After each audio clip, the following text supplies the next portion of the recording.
Our cottage is the complete opposite of our flat in Finsbury Park. It's white, not brown. Big, not small. Old, not new. Art's my favourite subject at school, and if I painted the buildings as people, I would turn the cottage into a crazy old granny smiling with no teeth. The flat would be a serious soldier, all smart and squashed up in a row of identical men. Mum would love that. She's a teacher at an art college, and I reckon she'd show every single one of her students if I sent her my pictures. Even though Mum's in London, I was happy to leave the flat behind. My room was tiny, but I wasn't allowed to swap with Rose because she's dead and her stuff's sacred. That was the answer I always got whenever I asked if I could move. Rose's room is sacred, James. Don't go in there, James. It's sacred. I don't see what's sacred about a bunch of old dolls, a smelly pink duvet and a bald teddy. Didn't feel that sacred when I jumped up and down on Rose's bed one day when I got home from school. Jazz made me stop, but she promised not to tell. When we got out of the car, we stood and looked at our new home. The sun was setting. The mountains glowed orange, and I could see our reflection in one of the cottage windows. Dad, Jazz, me holding Roger. For a millisecond I felt hopeful, like this really was the beginning of a brand new life and everything was going to be okay from now on. Dad grabbed a suitcase and the key out of his pocket and walked down the garden path. Jazz grinned at me, stroked Roger, then followed. I put the cat down. He crawled straight into a bush, tail sticking out as he scrambled through the leaves. "Come on," Jazz called, turning around at the porch door. She held out a hand as I ran to join her. We walked into the cottage together. Jazz saw it first. I felt her arm go stiff. "Do you want a cup of tea?" she said, her voice too high and her eyes on something in Dad's hand.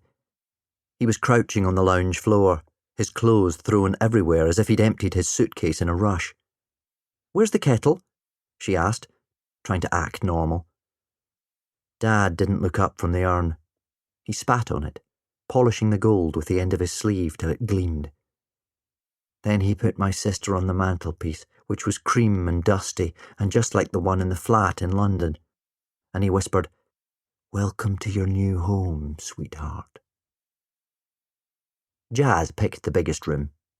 It has an old fireplace in the corner and a built-in wardrobe that she's filled with all her new black clothes.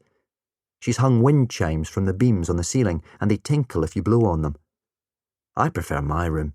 The window overlooks the back garden, which is a creaky apple tree and a pond, and there's this really wide windowsill that Jazz put a cushion on.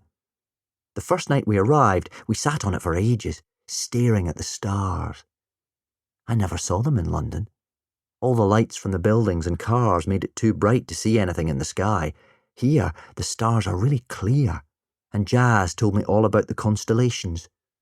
She's into horoscopes and reads hers every morning on the internet. It tells her exactly what's going to happen that day.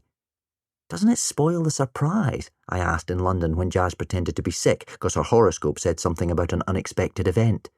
"That's the point," she replied, getting back into bed and pulling the covers over her head.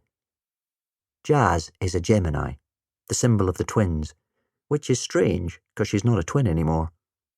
I'm a Leo, and my symbol is the lion.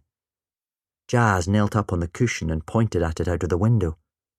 It didn't look much like an animal, but Jazz said that whenever I'm upset, I should think of the silver lion above my head and everything will be all right.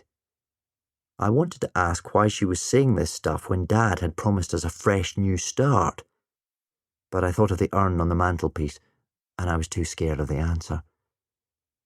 Next morning, I found an empty vodka bottle in the bin, and I knew that life in the Lake District would be exactly the same as life in London. That was 2 weeks ago. Since the urn, Dad's unpacked the old photo album and some of his clothes. The removal men did the big stuff like beds and the sofa, and me and Jazz did everything else. The only boxes we haven't unpacked are the huge ones marked sacred. They're in the cellar, covered with plastic bags to keep them dry in case there's a flood or something. When we closed the cellar door, Jazz's eyes went all damp and smudgy. She said, "Doesn't it bother you?" And I said, "No." And she said, "Why not?"